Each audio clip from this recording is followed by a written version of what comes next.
இப்போ press people எல்லாம் இங்க வந்திருக்கீங்க. அனைத்து பத்திரிகையாளர்களுக்குமே தேசிய முற்போக்கு திராவிட கழகத்தின் சார்பாக இன்னைக்கு மகளிர் தினத்துக்கு வந்திருக்க உங்க அனைவருக்குமே தலைமை கழகத்தின் சார்பாக வருக வருகன்னு வரவேற்கிறோம். உங்களுக்கும் நாங்க உணவு ரெடியா வச்சிருக்கோம். இந்த எல்லாம் முடிந்த பிறகு நீங்களும் இங்க கேப்டன் கோவிலுக்கு வந்தா எல்லாரும் சாப்பிட்டு போனோம். நிச்சயமாக நீங்க எல்லாரும் சாப்பிட்டுட்டு போகணும்னு சொல்லி நான் கேட்டுக்கிறேன். அது மட்டும் இல்லை, இன்னைக்கு பெண்கள் பாதுகாப்பு எப்படி இருக்குன்னு நீங்க கேக்குறீங்க. உங்க எல்லாருக்கும் தெரிந்த ஒரு விஷயம்தான். நிச்சயமாக இன்னைக்கு மகளிர் தினத்தை நாம் கொண்டாடி கொண்டிருந்தாலும் தமிழகம் முழுவதும் பாலியல் வன்கொடுமைகள், அது மட்டும் இல்லாமல் பெண்களுக்கு நிச்சயமாக ஒரு பாதுகாப்பு இல்லாத ஒரு சட்டம் ஒழுங்கு பிரச்சனை இருக்குது என்பது யாரும் மறுக்க முடியாது. உறுதியாக தமிழக அரசும் நமது முதலமைச்சர் ஸ்டாலின் அவர்களும் இந்த மகளிர் தினத்திலே அனைத்து பெண்களுக்கும் பாதுகாப்பை நிச்சயமாக உறுதி செய்து அனைத்து பெண்களும் சுதந்திரமாக தமிழ்நாட்டில இருக்கின்ற ஒரு நிலையை உருவாக்கணும் சொல்லி நம்ம மகளிர் அணி சார்பாக தமிழக அரசுக்கு நான் ஒரு வேண்டுகோளை வைக்கிறேன். அதே மாதிரி மும்மொழி கொள்கை நீங்க எல்லாரும் பாத்தீங்க. தேசிய முற்போக்கு திராவிட கழகத்தின் சார்பாக அனைத்து கட்சி கூட்டத்தில் தேசிய முற்போக்கு திராவிட கழகமும் பங்கேற்றது.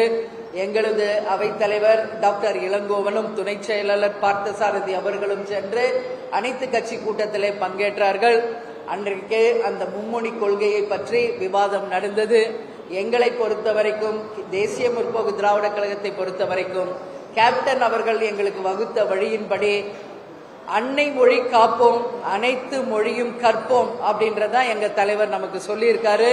எனவே அந்த வகையில நமது தமிழ் மொழியை நிச்சயமாக தமிழ்நாட்டில கட்டாய பாடமாக தர வேண்டும் என்பதை தமிழக அரசுக்கு இந்த நேரத்தில் எங்கள் மகளிர் அணி தினத்தில மகளிர் அணி சார்பாக நான் வேண்டுகோள் வைக்கிறேன்.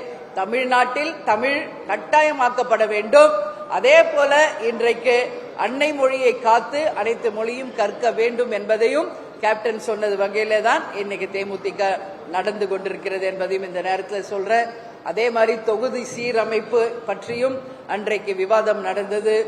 உறுதியாக மத்திய அரசு இதுவரைக்கும் அது பற்றி எந்த அதிகாரப்பூர்வமான அறிவிப்பும் தரல. தொகுதி சீரமைப்பை பற்றி 40 MP தொகுதியை குறைப்பதாக ஒரு கருத்து இருக்கிறது. ஆனால் மத்திய அரசு இன்றைக்கு வரைக்கும் அதுக்கு எந்த அதிகாரப்பூர்வமான அறிவிப்பும் தராததுனால நாம் அதை பற்றி நிறைய பேசுவதற்கு ஒன்றுமில்லை.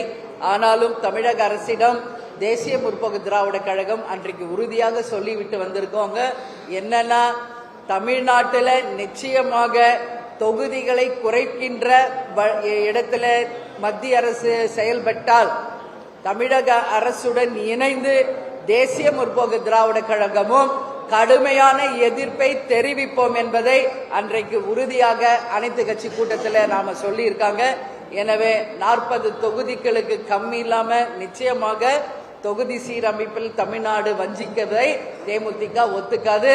நிச்சயம் தமிழக அரசுடன் இணைந்து தமிழ்நாட்டையும் மக்களையும் காப்போம் என்பதை இந்த நேரத்திலே நான் தெரிவித்துக் கொள்ள கடமைப்பட்டிருக்கிறேன்.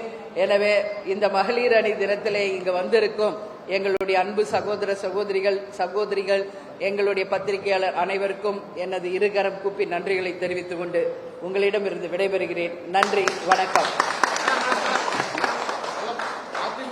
எடப்பாடி பழனிசாமி மாநிலங்களவை சம்பந்தமா எந்த ஒப்பந்தமும் போடப்படவில்லை. நன்றி நன்றி, தேங்க்யூ. செய்திகளை உடனுக்குடனும் துல்லியமாகவும் தெரிந்து கொள்ள சப்ஸ்கிரைப் பண்ணுங்க.